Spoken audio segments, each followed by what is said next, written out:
Hey everyone, today's video is part 3 of What If Vader Found Luke on Tatooine. Part 4 will be the final part, so we're getting near the end of this story. Let me know in the comments below what you think so far and what you would like to see next. If you haven't seen part 2 or part 1, be sure you watch those. I'll put the link in the description or right here in the video. Obi-Wan's sacrifice would give the rebels just enough time to escape. After defeating Kenobi and encountering Leia, Vader would not have his Star Destroyer pursue the Tantive 4 like he does in Rogue One and the beginning of A New Hope. His focus would shift to discovering more about Leia. Remember, he wouldn't have immediately known that Leia was his daughter. This would mean that Leia would not get captured and Alderaan would not be blown up as a means to getting her to talk. This would also slow the pace of things a little bit.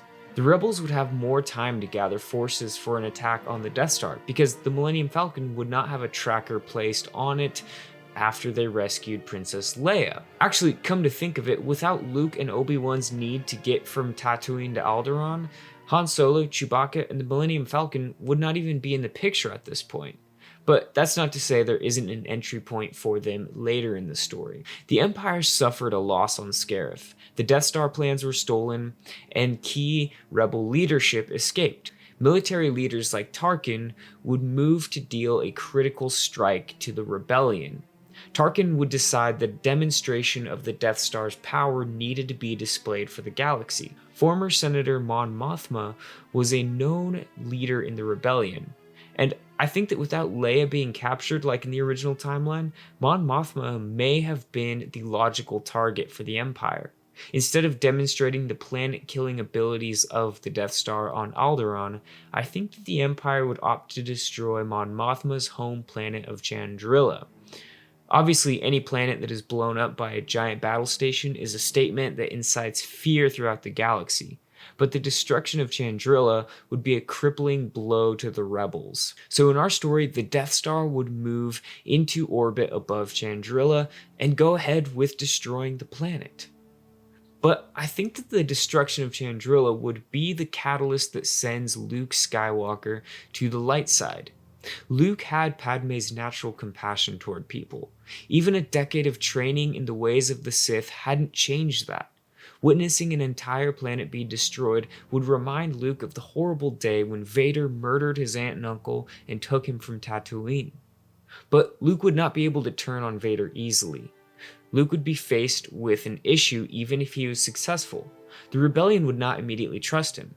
He would have to deliver helpful information to even start earning their trust, because before this, he was Vader's right-hand assassin. For our story, he would remain at Vader's side while secretly trying to pass information to the rebellion.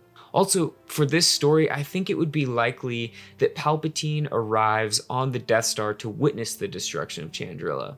In the Empire's eyes, this would be a big enough blow to the rebellion that the war would end soon after. So naturally, Palpatine would want to be around for this occasion.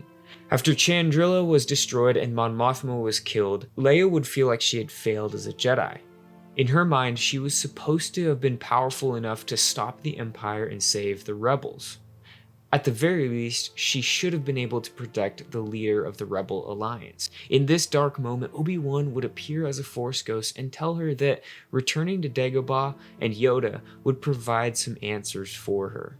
Now, back to Luke. Similar to how Galen Erso communicated with the Rebel Alliance in Rogue One, Luke would have to find someone who could deliver a message to the rebels. Luke would give information on the Death Star's current location and that the Emperor himself was there to observe the power of the Death Star. The rebels would receive this information and assume that Luke was luring them into a trap, so they probably wouldn't even try to act on this information. Meanwhile, Leia would return to Dagobah, where she would learn who Vader and Luke really were to her. While on Dagobah, Leia would speak with Yoda during his last moments. Yoda would reveal that Luke was Leia's brother. This would be different than the original timeline, because Yoda and Obi-Wan had kept Vader's identity from Luke to protect him, and they only revealed the truth because Luke found out the truth. In this case, Yoda trusts that Leia can handle this information more. Upon learning that Luke is her brother and that Darth Vader is her father, she would become angry. but the anger would be focused on Vader primarily.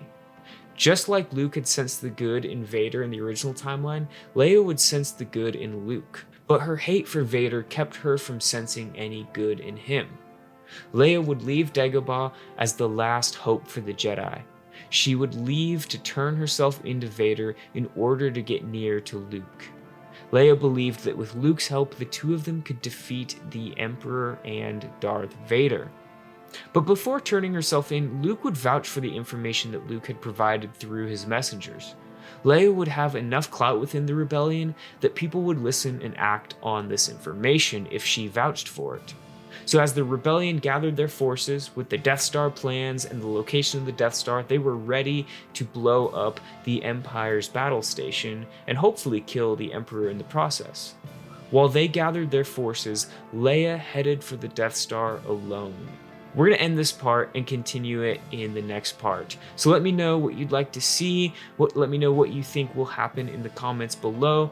And as always, I'll catch you in the next video, and may the Force be with you.